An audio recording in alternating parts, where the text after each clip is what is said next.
যেসব ক্ষেত্রে আপনাকে বাধ্যতামূলক রিটার্ন দাখিল করতে হবে গত ক্লাসে উল্লেখ করেছি। আজকে আবার কিছু ক্ষেত্রে অবশ্যই রিটার্ন দাখিল করতে হবে এমন কিছু ক্ষেত্র আমি উল্লেখ করতেছি।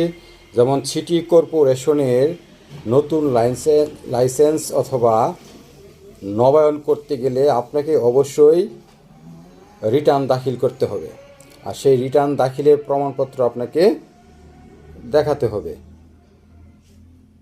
বিমার কোম্পানি ক্ষেত্রে তালিকাভুক্ত সার্ভেয়ার লাইসেন্স করতে গেলে অথবা নবায়ন করতে গেলে আপনাকে রিটার্ন দাখিল বাধ্যতামূলক।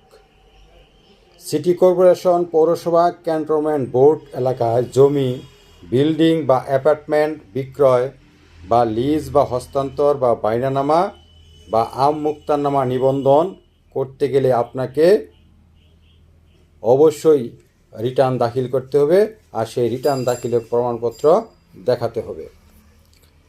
চিকিৎসক, দন্ত চিকিৎসক, আইনজীবী, chartered accountant, cost management accountant, chartered secretary, আইনজীবী ও কর আইনজীবী, অ্যাকচুয়ারি, প্রকৌশলী, স্থপতি, সার্ভেয়ার হিসাবে বা সমজাতীয় পেশাজীবী হিসাবে কোনো স্বীকৃত পেশাজীবী সংস্থার সদস্যপদ নবায়ন করতে গেলে আপনাকে অবশ্যই রিটার্ন দাখিল করতে হবে, তার প্রমাণপত্র দেখাতে হবে।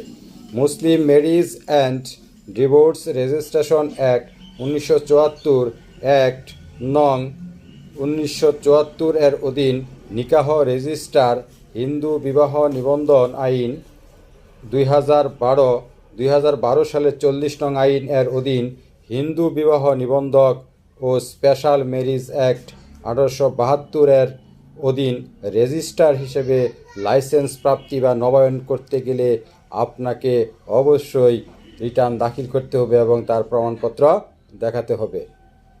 ট্রেড বডি বা কোনো বাণিজ্যিক সংগঠনের সদস্যপদ প্রাপ্তি ও বহাল রাখতে আপনাকে অবশ্যই রিটার্ন দাখিল করতে হবে।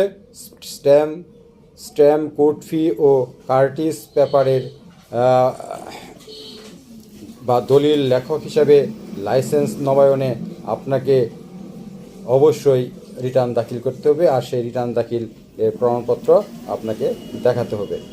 ড্রাগ লাইসেন্স, ফায়ার লাইসেন্স, পরিবেশ ছাড়পত্র, BSTI licence, bonded warehouse licence, custom agent licence, freight forwarding licence ও বাইং হাউস নিবন্ধন